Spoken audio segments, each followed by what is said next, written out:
I work night shifts at a small hospital. I've been doing it for years. It helps support my parents. Most nights are quiet, just me and a few patients.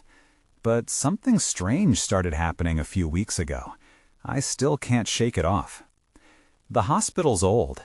The lights flicker sometimes. The floors creak under my feet. A couple of weeks ago, on my third night, I found an empty wheelchair in the hallway. I knew I put it back just an hour before. It sent a chill down my spine, but I brushed it off. Maybe I was just tired. As the nights went on, things got weirder. I began hearing faint cries for help. I'd check, but the rooms were empty. Shadows lurked at the edges of my vision. I tried to ignore it. I told myself I was imagining things. Night shifts can play tricks on you, I thought. One night, I went to check the charts. That's when I saw it. A patient I had never met. The name was unfamiliar. I felt cold inside. I remembered all my patients. What was going on? I searched the hospital from top to bottom. I wanted to find a face to match that name, but there was no one. My heart was racing. I shrugged it off. Just my imagination, I told myself. But then I found the wheelchair again. It was back in the same spot. I felt like someone was watching me. The laughter echoed in my mind. I told myself it was nothing, just fatigue, but I wasn't sure anymore. A week later, when I arrived, the hallway lights flickered in a pattern I had never seen. I felt uneasy. I stood and waited. The flickering stopped for a moment, and that's when I saw it. A figure at the end of the hall. It was just standing there. I called out, asking if they needed help. No answer. My heart raced. I took a step forward, but the figure vanished into thin air. I stood frozen, unsure of what I just saw. I wanted to shake it off, but it clung to me like a shadow. The following night, I tried to talk to the other nurses. I mentioned the whispers I had heard, the shadowy figure. They laughed it off. They told me, night shifts make us tired. We just need more coffee, they said. But deep down, I felt something was wrong. Days turned into weeks, and the whispers grew louder. I couldn't tell if they were real or just in my head. I wanted to leave. Something lurked in the empty rooms. The silence wasn't comforting anymore. Then one night, I heard my name. A soft whisper echoed through the hall. I froze. I didn't know how to react. My blood ran cold. I felt trapped. I could hear my heartbeat in my ears.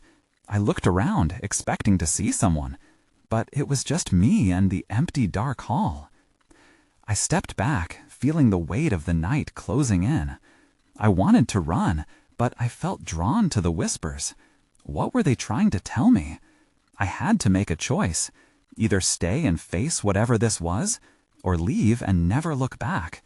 In that moment, I knew I had to decide. I couldn't shake off the weight of the whispers. They lingered in my mind as I paced the small break room. Coffee was in front of me, but I barely touched it. I felt restless, like I was waiting for something to happen. After a few moments, I made up my mind. I had to confront the shadows.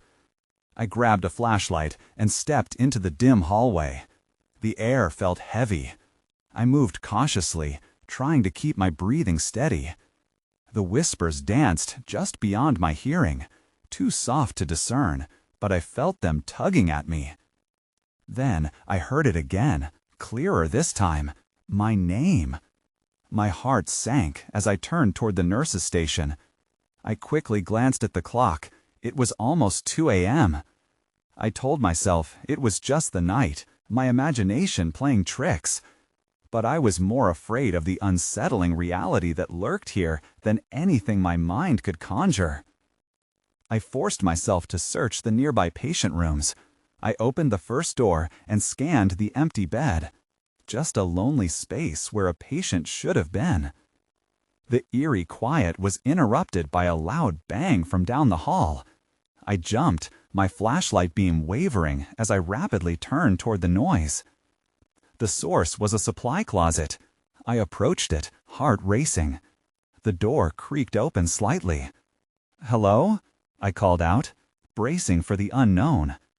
No response. I could feel a cold draft slipping out from the gap, making my skin prickle.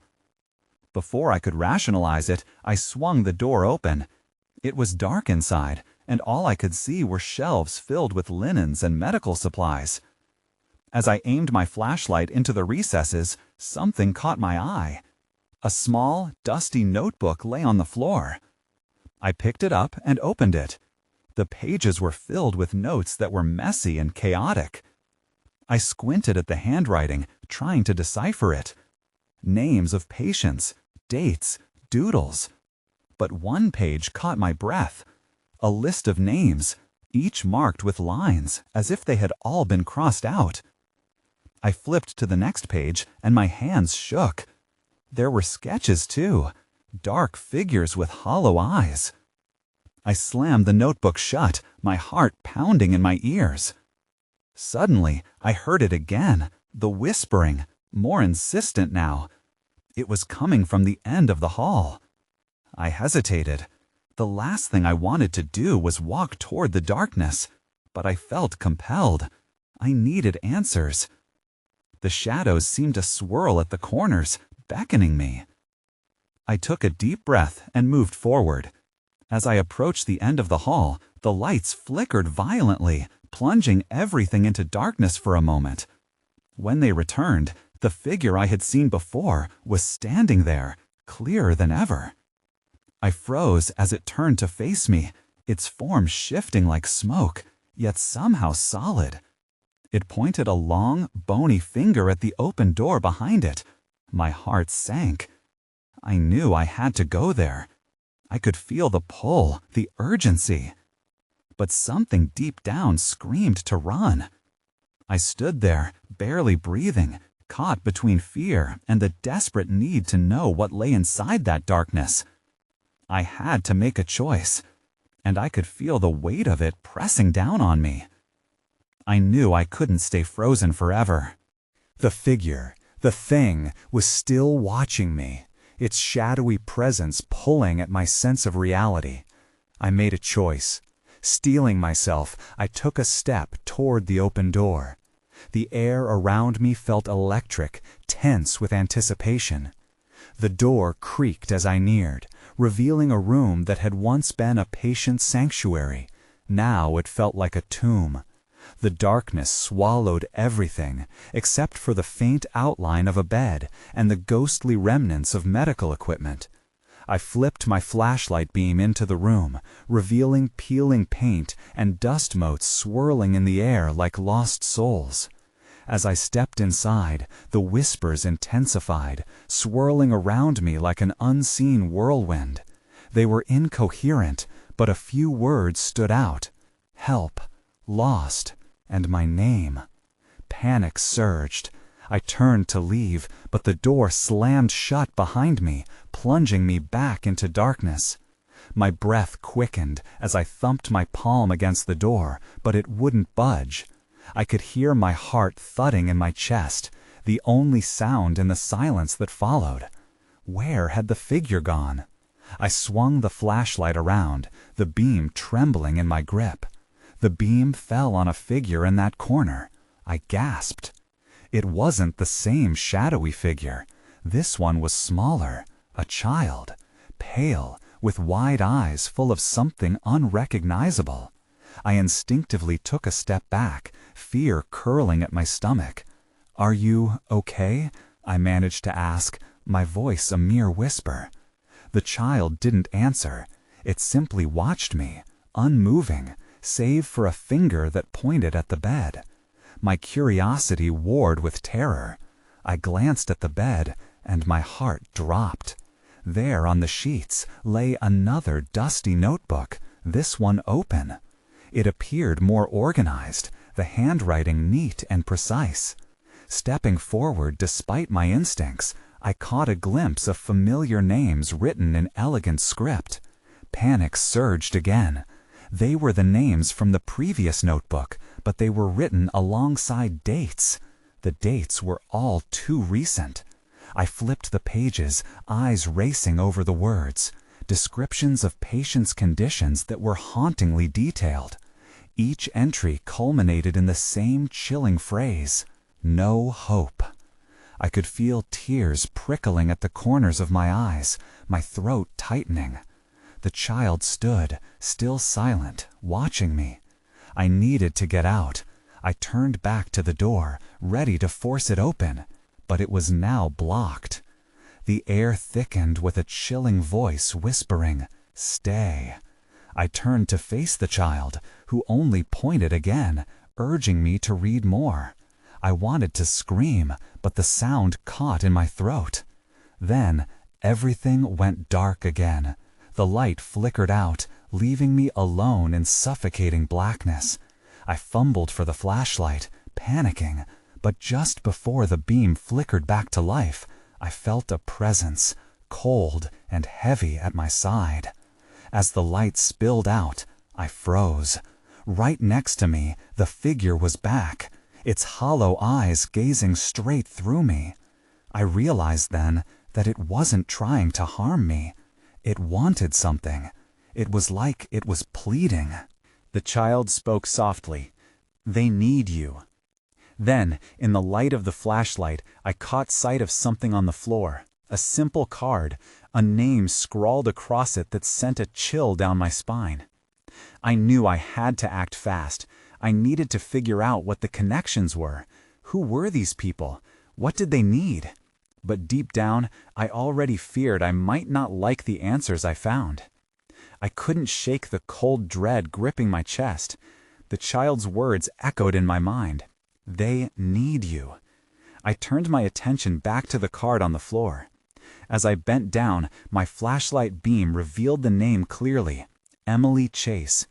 I felt a knot tighten in my stomach. "Who is she?" I whispered. But both the child and the shadowy figure remained silent, their gazes locked onto me. Anxiety surged, but I forced myself to focus. Placing the card in my pocket, I ran my fingers over the notebook's pages one last time, desperate to glean more information. Each name had a story, a history that felt like it was begging to be uncovered. But without knowing what I was really looking for, I felt lost. Suddenly, the door rattled violently. I spun around, heart racing. "Open up! Let me out!" I shouted, pounding on the wood. My voice echoed unnaturally, merging with the whispers, weaving confusion around me. Then, as abruptly as it began, the rattling stopped. Silence crashed in like a wave. I sucked in a breath and slowly turned back to the child. Its eyes seemed to glimmer in the dim light, analyzing me. My instincts screamed to get away, but curiosity rooted me in place. "Why are you here?" I asked, though I didn't expect an answer. I felt ridiculous for talking to a child in a nightmare of a place like this, but it felt necessary. The child pointed again, this time not at the bed, but toward a dusty cabinet in the corner of the room. With trepidation, I approached the cabinet. I hesitated before I pulled open the creaky doors. Inside, I found obsolete medical supplies, bandages, syringes, but something caught my eye. At the back, partially hidden, was another notebook. This one was bound in worn leather, much older than the other. I tugged it out. The moment I opened it, a chill washed over me. The entries were similar, but more fragmented. Each page held disjointed thoughts, names written in shaky script, all marked with a single word, lost. Something shifted behind me. I spun around, the flashlight beam darting nervously from the child to the figure, but they remained still, almost expectant. I felt paralyzed, rooted in place by uncertainty. What were they waiting for? Then, the air shifted again, heavy with a sense of urgency. Before I could chalk it up to my racing mind, I heard it, a faint tapping like a nail scratching against the hospital's floor. My heart sank. I recognized that noise. It was coming from the other side of the door. "Someone is there," I blurted out, surprise and fear leaving my voice shaky. I pressed my ear against the door. My breath quickened. Another tap. Then a soft voice, barely audible, called out, "Help me." The urgency shot through me like a jolt.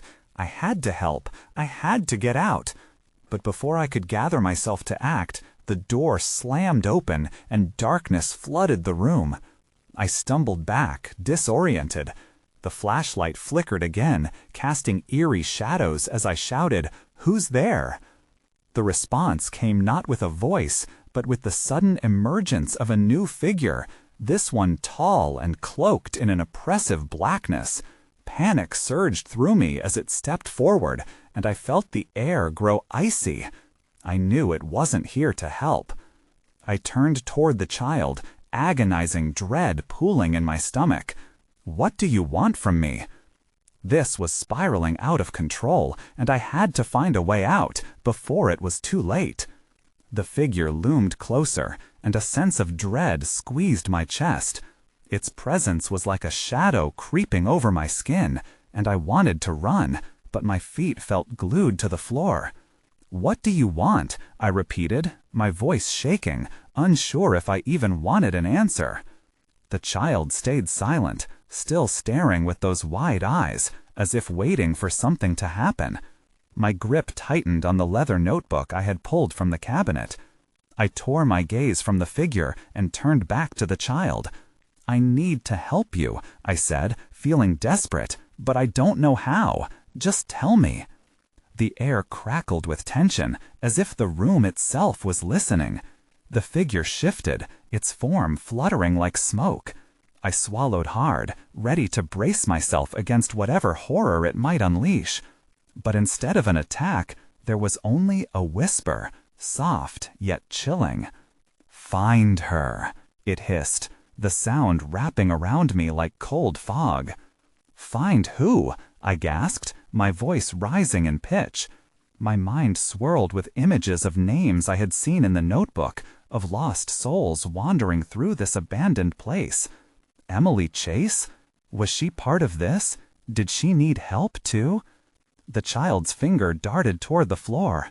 "Look," it said, barely audible above the pounding in my ears. I glanced down to see a small scrap of paper fluttering like a fallen leaf. With trembling hands, I reached for it and picked it up. My heart raced as I unfolded it, revealing shaky handwriting that read, "Emily Chase. Find her. She's in the room across."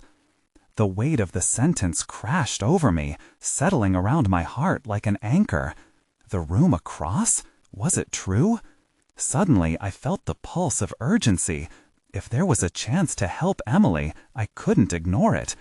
I looked back at the child, who nodded encouragingly. Even the cloaked figure seemed to retract slightly, as if allowing me to make my choice. I ventured toward the door, determination overriding my fear. I had to act. The door creaked ominously as I opened it, revealing a dark, narrow hallway that stretched into the abyss. I stepped cautiously into the corridor, my flashlight illuminating dust motes that danced in the air. Each step echoed, merging with the silence that hung like a heavy curtain.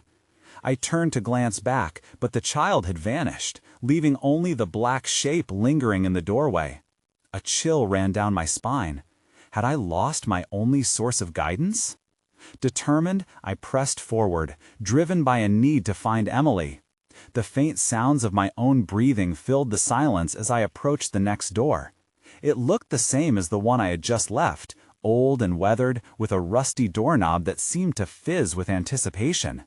I steeled myself and twisted the knob. The door creaked open, revealing a dimly lit room that felt untouched by time. There, in the corner, lay an old bed, and on it I saw her, Emily Chase, pale and still, with a look of anguish frozen on her face. As I stepped closer, a sharp intake of breath shattered the quiet. I could almost feel her sadness enveloping me. But then my flashlight flickered and went out, plunging the room into darkness. I felt a weightlessness, like I was being pulled back. A soft sigh drifted through the air, and the shadows around me began to whisper. I swung my arms around, searching for the walls, desperate to escape the engulfing darkness. I heard a voice, clearer now, saying, "You should not have come." With a jolt, I realized this was far from over.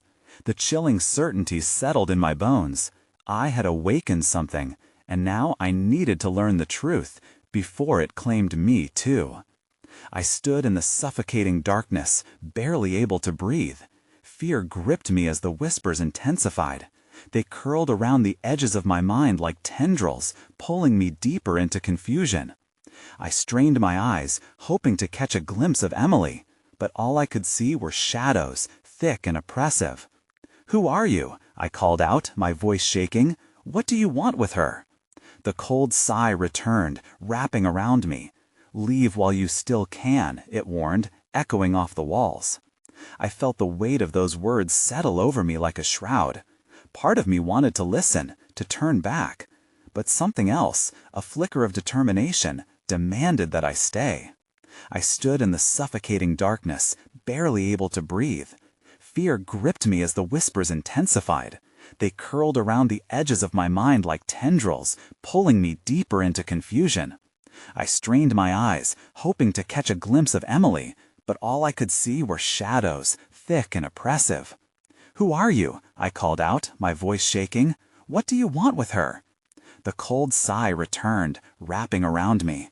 "Leave while you still can," it warned, echoing off the walls. I felt the weight of those words settle over me like a shroud. Part of me wanted to listen, to turn back. But something else, a flicker of determination, demanded that I stay. I fumbled for my phone in my pocket, praying the screen would help dispel the darkness. The faint light illuminated the room just enough that I could see the outline of the bed and the figure on it. Emily's face looked serene now, almost lifeless, with her chest barely rising and falling. It felt wrong. I moved closer, squinting at her. That's when I saw the marks on her wrists, dark bruises that seemed out of place against her pale skin. I reached out to touch her, driven by a rush of urgency. But before I made contact, something cold and invisible struck my hand, forcing it back. "Don't," I gasped, pulling my hand away. I stumbled backward and collided with the wall. Panic surged in my chest. "What are you?" Suddenly, the whispers escalated, forming a cacophony that was almost deafening. "Help her," they cried out in unison. "Free her." In that moment, clarity washed over me. This wasn't just about me finding Emily. It was about her being trapped. A flicker of instinct propelled me forward again, but I hesitated. What if trying to help her only made things worse?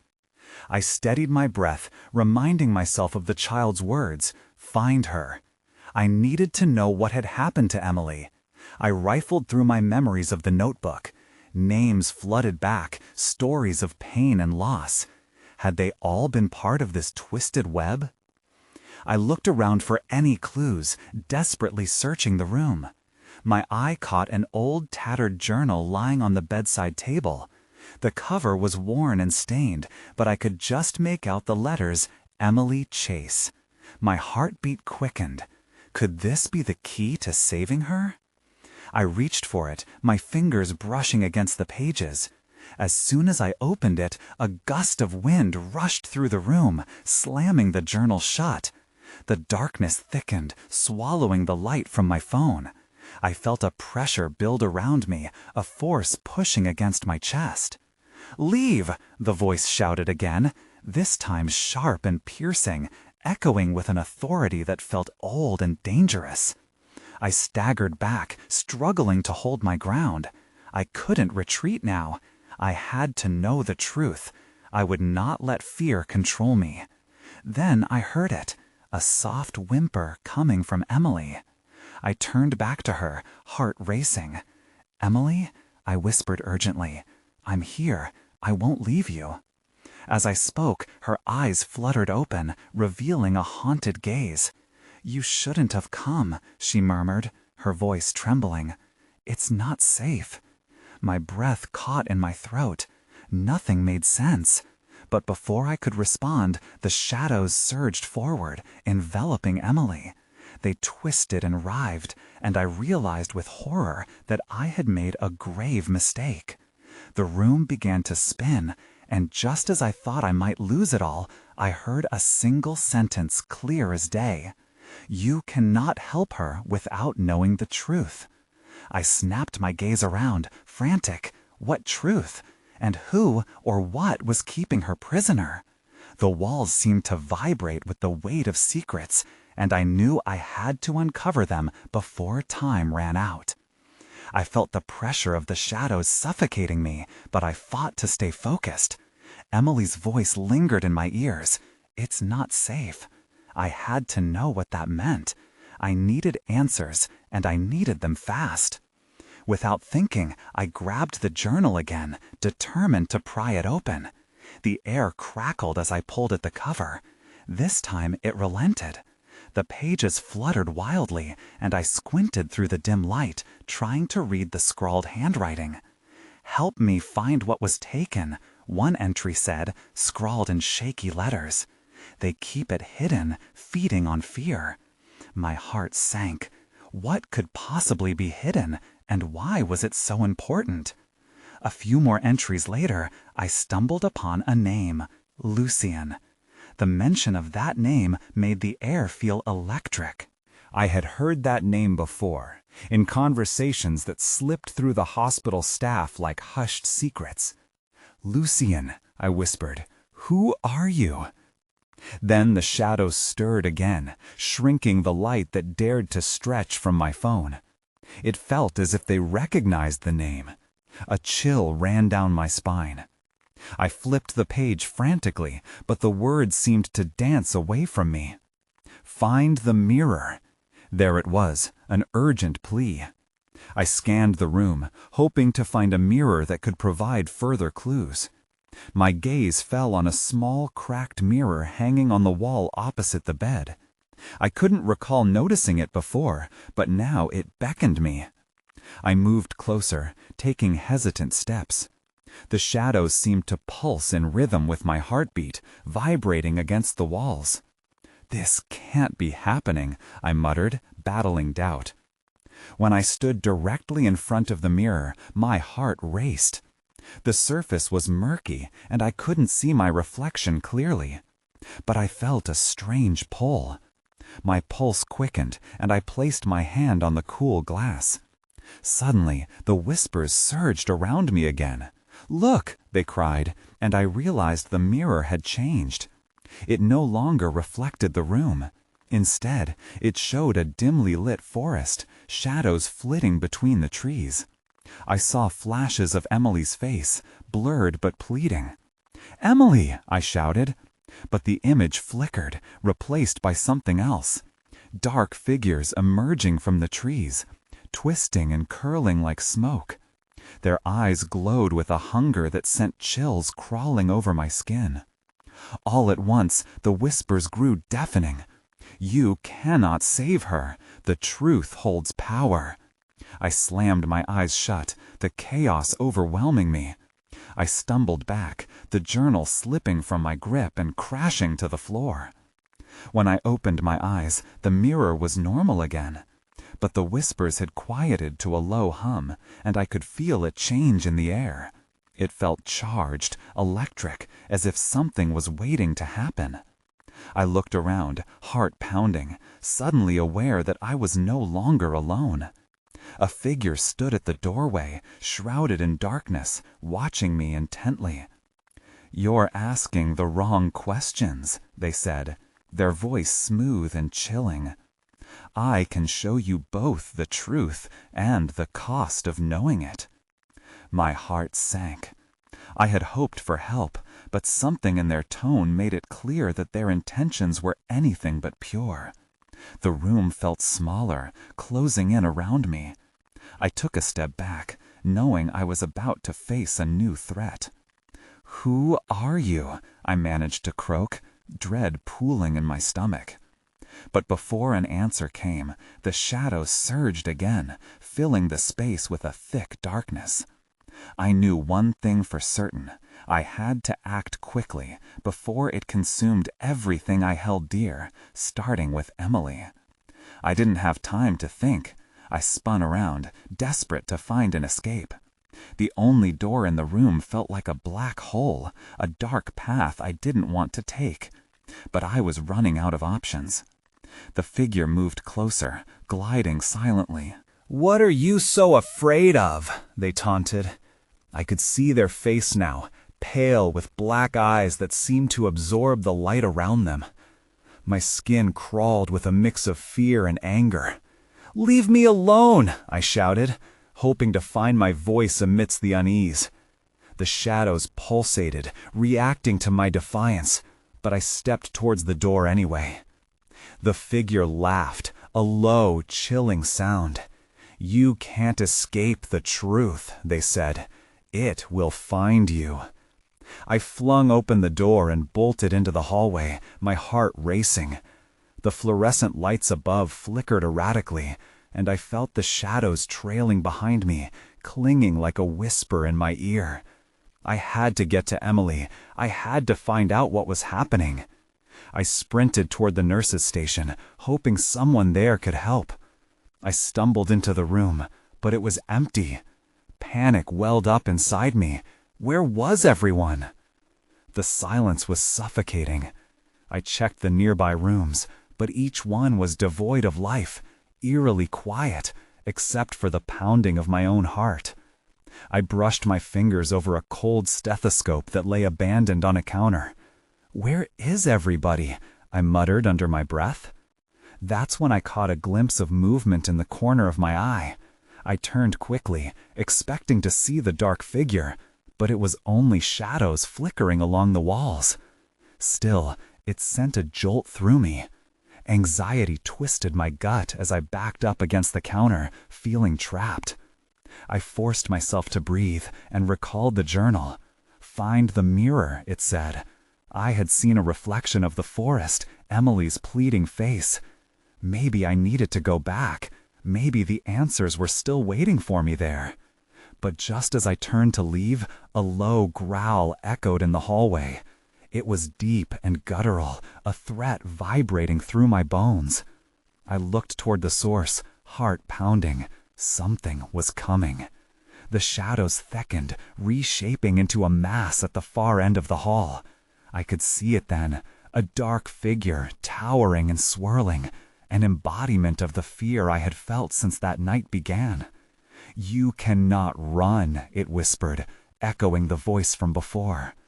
I bolted forward, back toward the room where I'd found the journal. The growl followed, rumbling down the corridor like a warning. As I reached the door, I threw it open and stumbled back inside, slamming it behind me. Collapsing against the wall, I felt that heavy silence settle in once more.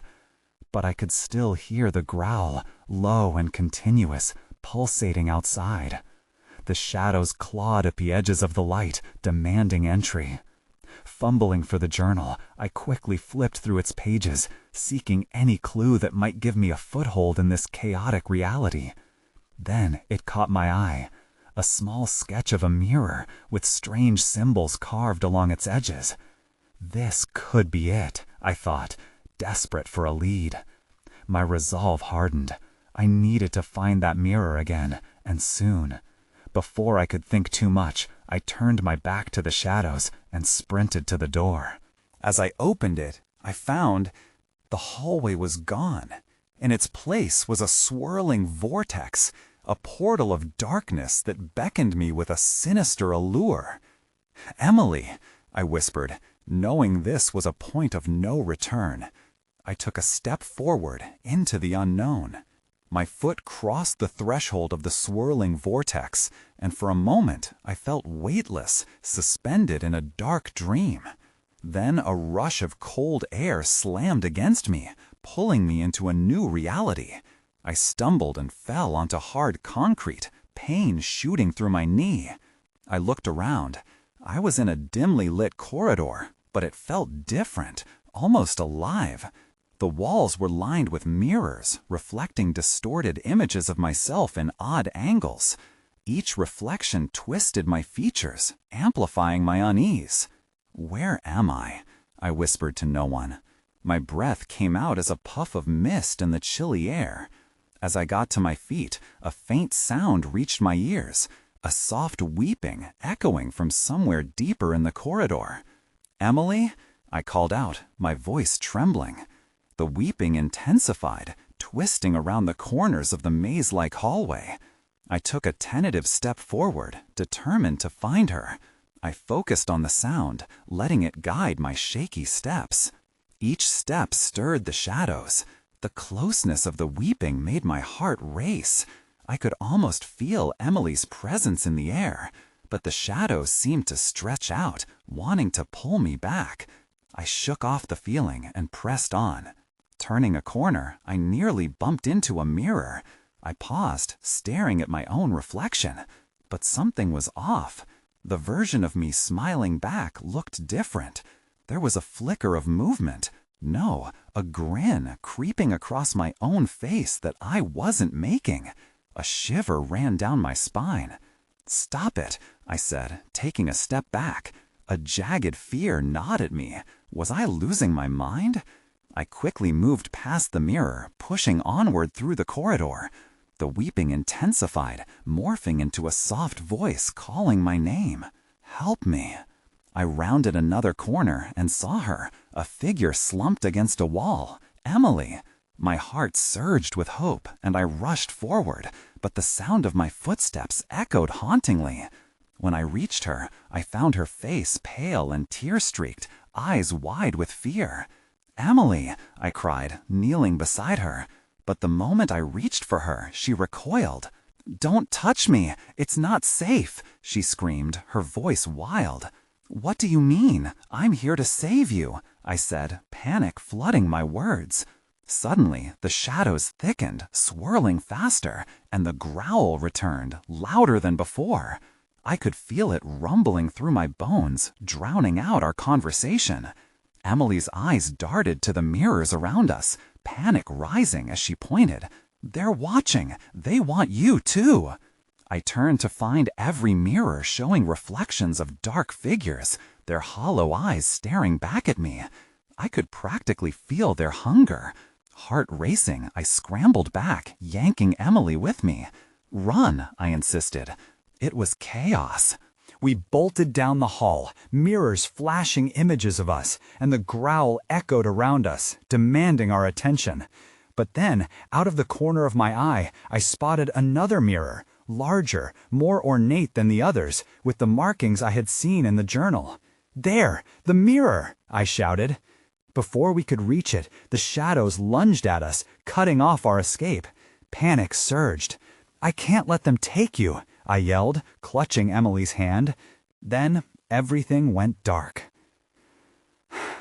I gasped for breath, the darkness thick and suffocating, but I held tightly to Emily's hand.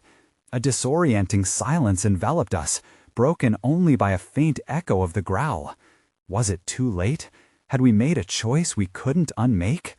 With a surge of will, I squeezed her hand. "Stay with me. We'll find the answer." My voice broke through the quiet, shaky but resolute. The pull of fear was palpable, but I couldn't let it consume us. I tried to focus, tuning out the gnawing dread that threatened to take root again. "Emily, can you hear me?" I asked, hoping she would respond. Her face was still shadowed, but I could sense that she held on to the same determination. "I can feel them," she whispered, her voice trembling. "They won't let us go easily. They want something." Just then, the darkness began to recede, revealing a semblance of the corridor once more. But this time, the mirrors stood shattered, fragments glimmering ominously on the ground, reflecting dim patches of light that clustered around us like fireflies. I hesitated, eyes drawn to one of the shards. Within it flickered shadows of the figures we'd seen before, twisting and distorting, their sharp features barely recognizable. "What do they want?" I breathed, fear lacing my words. With determination growing, Emily looked at me, frowning as if deep in thought. "Maybe they are the ones who are lost," she said softly.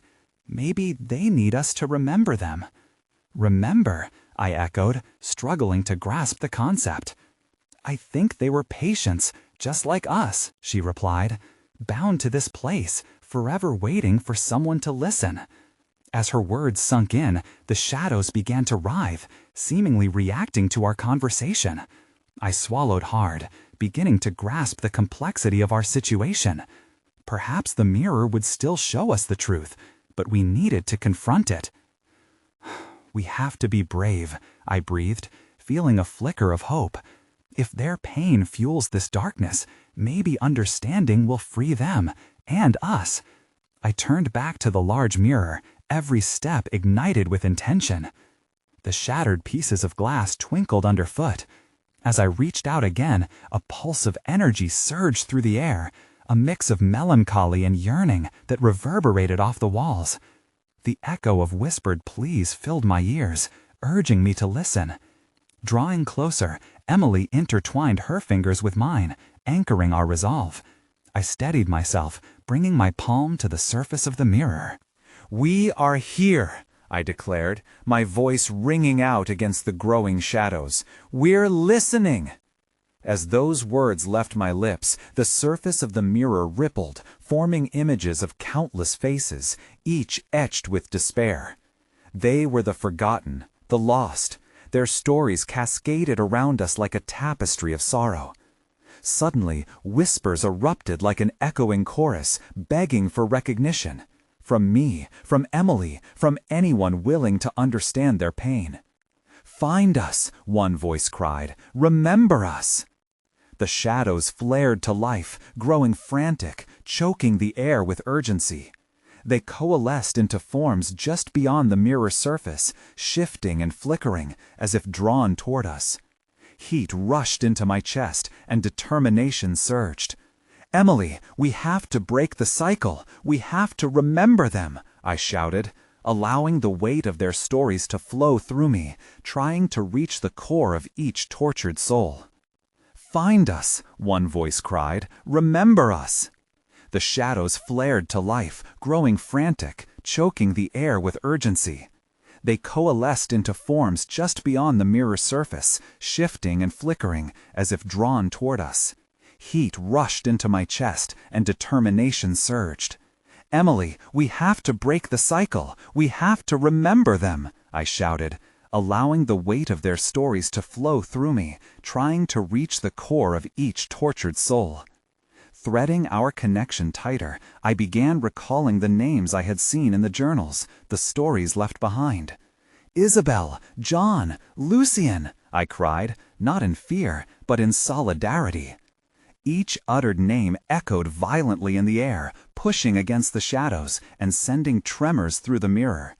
Abruptly, a flood of light burst forth, a brilliant wave that splintered the darkness, binding us to the figures on the other side. Amidst brilliant, swirling light, the figures began to materialize, their expressions transforming from anguish to relief. Beneath the weight of understanding, the shadows lost their grip, flickering weakly. "Thank you," they whispered, their voices melding into one, harmonizing a melody of liberation. And just like that, the darkness shattered into a million shards, scattering away into nothingness. I felt the oppressive weight of despair lift, freeing us. I turned to Emily, catching her gaze, filled with wonder and sadness. Understanding unshackled our hearts. But before we could fully comprehend our escape, another shiver ran through me. What would happen when this experience settled? Had we truly freed them, or just ushered them onward? "I think we did it," I murmured, breathless, the subtle glow of dawn painting the world anew as we stumbled out of the corridor. As we stepped back into the familiar hall of the hospital, so quiet, so mundane now, I felt a lingering unease. The watchful eyes from the mirror were memory now, but the shadows of their stories would echo long after. I looked at Emily, knowing this wouldn't be the end. Whatever we'd faced had pierced the veil of reality, leaving questions that lingered like mist. Was it all real? Had the spirits truly found peace, or was the darkness simply waiting for another chance? "I think we did it," I murmured, breathless, the subtle glow of dawn painting the world anew as we stumbled out of the corridor. As we stepped back into the familiar hall of the hospital, so quiet, so mundane now, I felt a lingering unease. The watchful eyes from the mirror were memory now, but the shadows of their stories would echo long after. I looked at Emily, knowing this wouldn't be the end. Whatever we'd faced had pierced the veil of reality, leaving questions that lingered like mist. Was it all real? Had the spirits truly found peace, or was the darkness simply waiting for another chance? I moved to exit the hospital for the last time, unsettled. I still think about it sometimes, the choices we faced, and the mysteries lingering in those walls. I thought of the names I'd spoken, the lives that intertwined silently around us. Even now, as I walk along the pavement back home, the fragments of the past whisper through the air, asking for remembrance, reminding me that not all stories are finished.